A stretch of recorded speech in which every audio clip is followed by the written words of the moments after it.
But what do you make of that little group that has somehow... They're really good at it. They've been, like, first of all, you know, the radical leftist position that they put forward has been an activist movement since, let's say, before the Russian Revolution, right? I mean, it's not like the ground hasn't been prepared for this sort of thing. And the disciplines that are leading this, like women's studies, for example, they're activist disciplines. They train people to do this. That's what they do. It's pretty much all they do, except not educating them, propagandizing them, feeding them, you know, sets of lies, and oversimplifying the universe in a radical way. So so it doesn't. That's the thing. It doesn't take that many people who are committed to a cause to have an impact beyond their numbers. And I think that might even be more true with the onset of social media. So do you think that's why what you're doing is sort of hitting it the way it is? Because you're basically, I mean, obviously you can explain postmodernism and Marxism and all of that stuff, but really what you're telling people is to own their own life. I mean, even from the amount of your book that I was able to read today, that to me seems to be the thrust of what you're doing. You're saying sort of get your shit together and then deal with all this other stuff. Yeah, well, I mean, I don't really consider myself, in some sense, a political person, and I mean that really in a very particular way. I've thought about a political career many times during my life. I worked for a political party when I was a kid, you know, at like 14, and quite intently. But what party was it? It was a socialist party in Canada, Wow. the NDP. That was back the New Democratic Party, which is part of the mainstream in Canadian politics. That was back when I would say they were a valid voice for the working class, you know. And I knew the leadership of the provincial party and the national party to some degree. I had some access because the person who was our representative was the leader of the Alberta NDP, and I knew him and his wife quite well.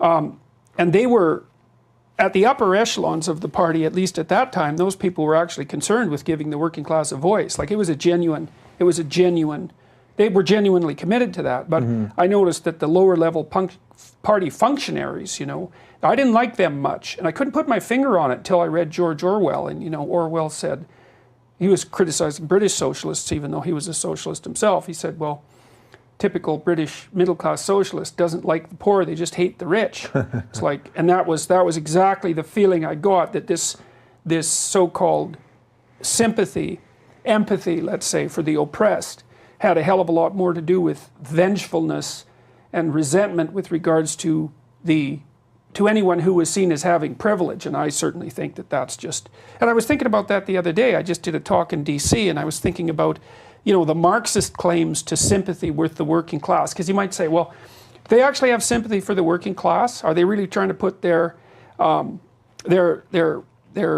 positions forward, their needs forward? Or do they just hate the successful, depending on how that's divided up? And I thought, well, how do you make a judgment like that? And I had this personal experience. But then I thought, well, that's easy with Marxism. It's like, you just look at all the murders. And then you know whether that was a movement that was genuinely motivated by empathy. Right, and a lot of people die in all of this leftist stuff. Yeah, like an unbelievable number, and not just members of the oppressor class, let's say, like everyone. And it happens over and over, you know, and it's really worth thinking about, because, well, when you might think, well, is that somehow embedded in the Marxist doctrine? Is it an inevitable consequence of the unfolding of these ideas? And someone like Ayn Rand, for example, would say definitely, and Solzhenitsyn made that case too in the Gulag Archipelago, but it's not self-evident.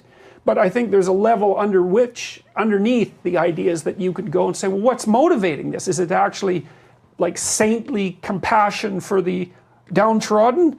Or is it resentment about the fact that life is unfair and tragic, which it definitely it is? Well, you know, by their fruits ye shall know them. That's the answer to that question. It's like, well, if 30, 40 million people die in the aftermath of the revolution, and a tremendous number of them are ordinary people, and that happens repeatedly, it's like, oh, well, I guess it must be resentment and hatred, because like, how else do you account for all of that? The proof is in the pudding, so to speak. Well, if you're not willing to accept that sort of thing as proof, you got to also ask, like, well, okay, what would you allow to falsify your theory?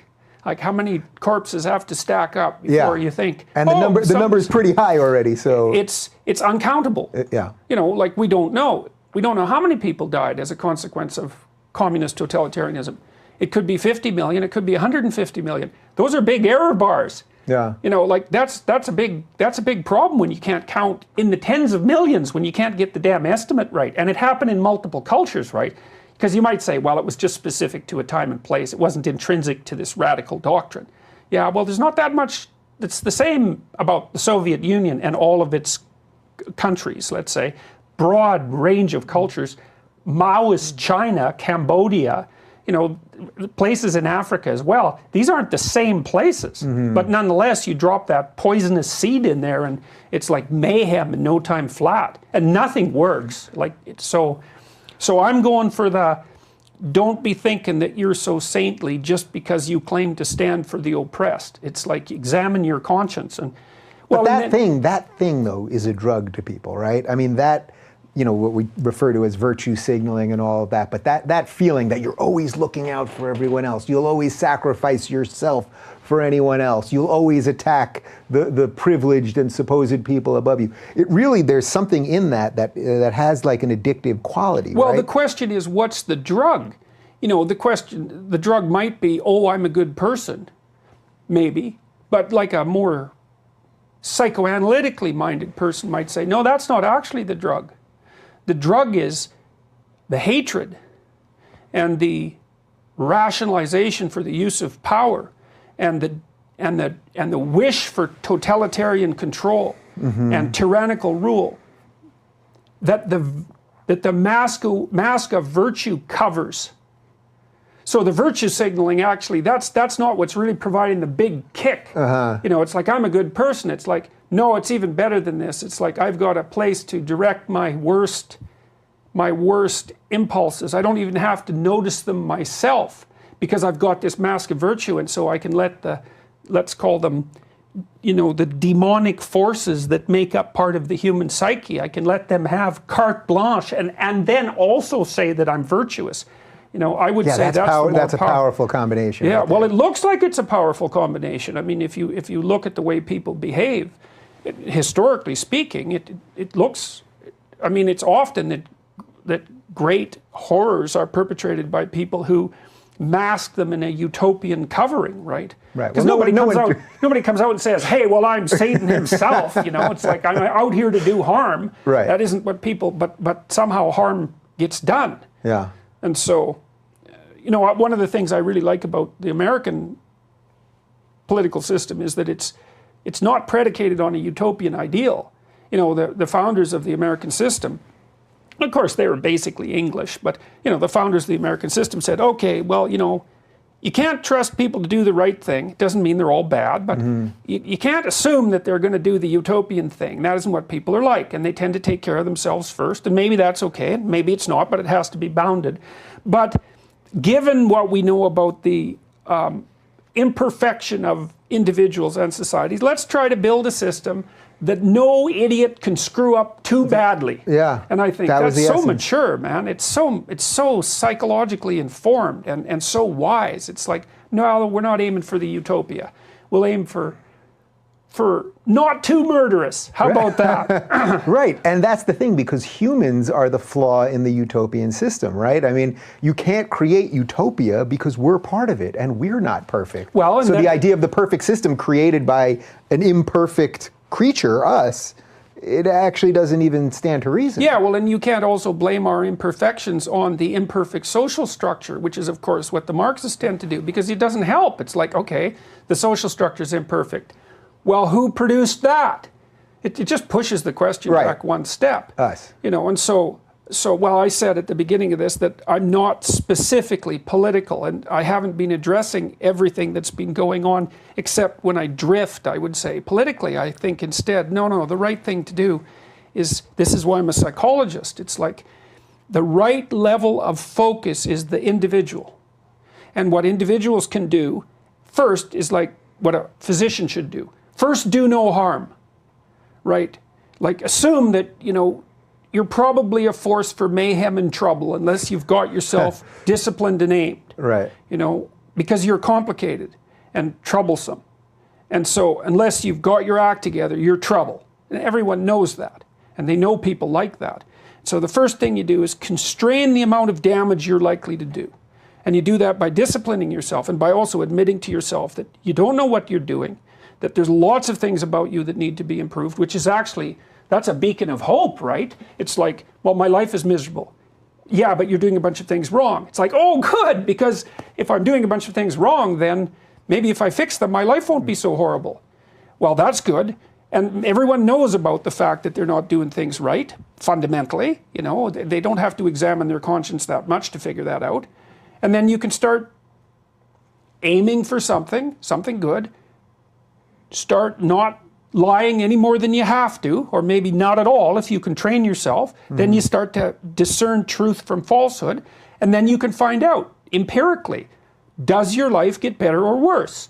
Well, you know, I've got hundreds of letters now, maybe thousands of letters from people who have been trying that, you know, and they say, well, you know, I'm way better. I'm doing way better than, you know, than I thought that I was before. I went into a restaurant the other day in Toronto, and this kid came up and he shook my hand and he said, I just want you to know that since I've been listening to you, I've got 3 promotions at this restaurant. And I said, well, you know, good work, man, like, way to be. And he said, yeah, well, I started coming in on time and I'm working really hard and I'm trying to figure out how I can do a good job here instead of being above the job, you know. I'll take this until I get something better. It's sort of beneath me. It's like, no, probably not, actually. It's not that easy to do most jobs. It's actually hard to do most jobs, especially to do them well. And it turns out that the world is constituted, if society is set up well, that if you do a good job, invisible doors open in front of you.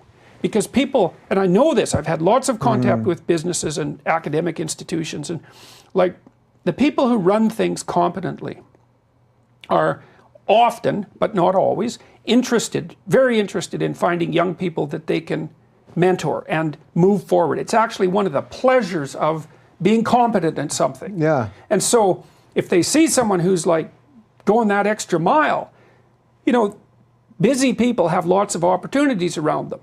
And they think, oh, I've got that opportunity. I can't really do it, but I can funnel it over to this kid here. Yeah. Like, let's see how he or she does it. You know, and so you say, yeah, you want to try this? And the person says, well, I don't have time. It's like, well, okay. But the smart kid says, yeah, yes, I'll do that. And then the person with opportunities watches and thinks, okay, well, let's, you know, we'll back up a bit, see if the person does it. And if they do it, it's like, hey, here's 4 more opportunities that I don't have time for. It's like, bang. I would venture to say that every single person listening to this live right now knows that's the truth.